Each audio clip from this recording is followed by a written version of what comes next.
Série 2 de physique. Deuxième exercice.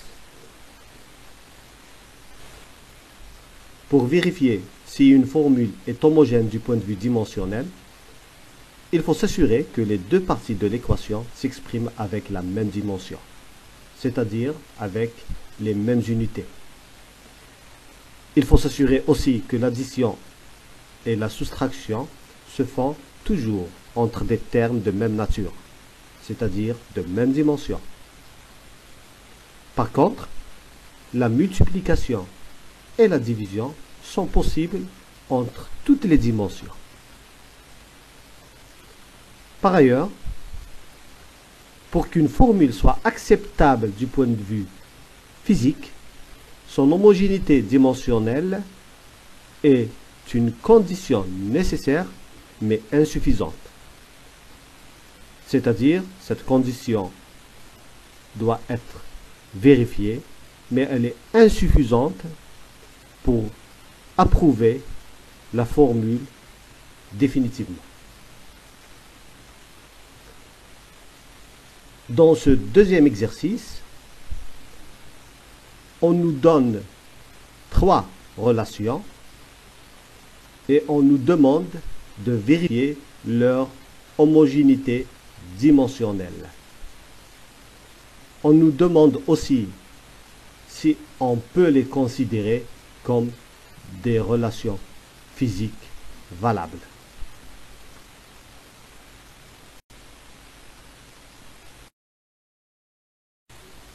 La première expression est f égale mg moins 6 pi eta rv. Ici, F exprime une force, M une masse, G la constante gravitationnelle, 6 et pi sont des nombres sans dimension, Eta exprime la viscosité dont la dimension est donnée dans l'exercice, R représente le rayon d'une bille, V exprime la vitesse. Pour que cette formule soit homogène, il faut que la dimension de F soit égale à la dimension de M fois G, qui doivent être aussi de même dimension avec 6 pi eta rv. La dimension d'une force est égale en fait à la dimension d'une masse multipliée par la dimension de l'accélération. Comme la dimension de l'accélération est égale à L fois t puissance moins 2 et la dimension de la masse est M, donc on obtient pour la dimension de la force mL t puissance moins 2. La dimension de m fois g est égale à la dimension de m multipliée par la dimension de g. La dimension de m, qui est une masse, c'est m. Par contre, la dimension de g est égale à la dimension de l'accélération, c'est-à-dire L fois t puissance moins 2. Donc la dimension de m fois g est égale à m fois L t puissance moins 2. La dimension de 6 pi eta rv est égale à la dimension de 6 fois la dimension de pi fois la dimension de eta fois la dimension de r fois la dimension de v. Comme 6 et pi sont des nombres sans dimension, nous les avons exclus dans notre calcul. Donc on peut prendre la dimension de 6 égale à la dimension de pi égale à 1. La dimension de eta, qui est la viscosité, est donnée dans la série. C'est mL puissance moins 1 fois t puissance moins 1. La dimension de R, le rayon de la bille, est égale à la dimension d'une distance, c'est-à-dire L. La dimension de V est L fois t puissance moins 1. C'est la dimension de la vitesse. Donc on obtient mL t puissance moins 2. On voit bien que la dimension de F égale à la dimension de mg égale à la dimension de 6pi eta rv. On déduit que cette expression est homogène du point de vue dimensionnel, puisqu'elle est homogène. Donc cette relation peut être considérée comme une formule physique.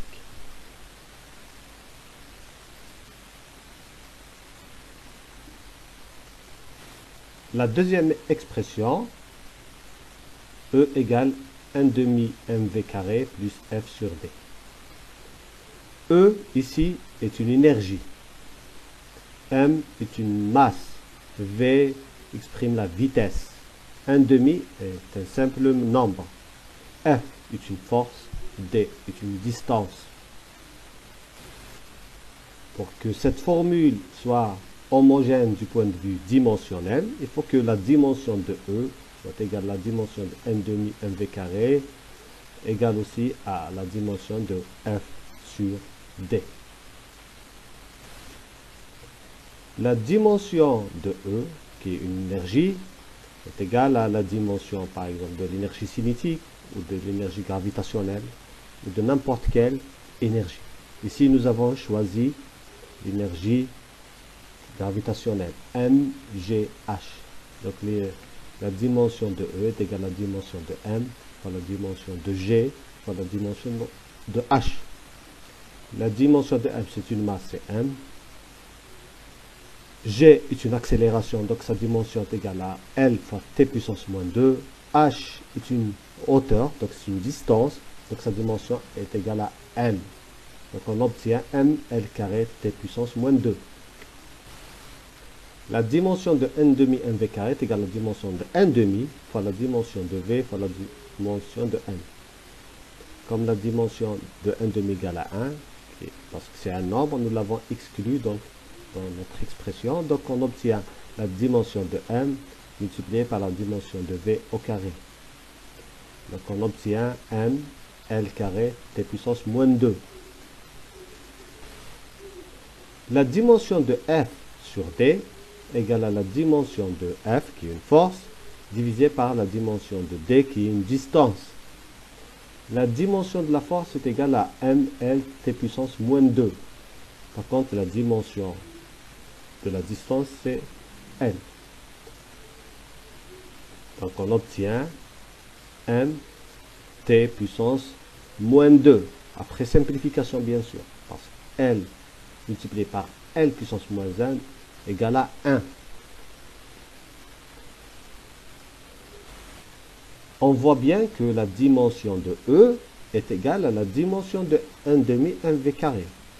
Par contre, ces deux dimensions sont différentes de la dimension de F sur D. Parce que la dimension de F sur D est égale à m fois t puissance moins 2. Par contre, la dimension de E et la dimension de 1 demi mv carré est égale à m L carré t puissance moins 2. On déduit que cette expression est non homogène du point de vue dimensionnel. Donc cette relation ne peut être considérée comme une formule physique acceptable.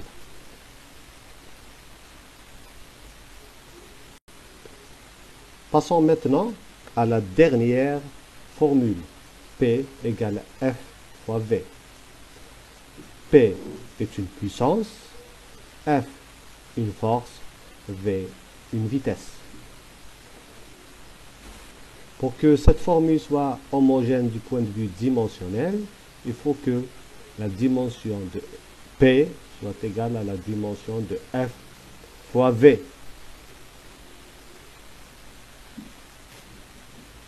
On sait que la puissance correspond à un débit d'énergie.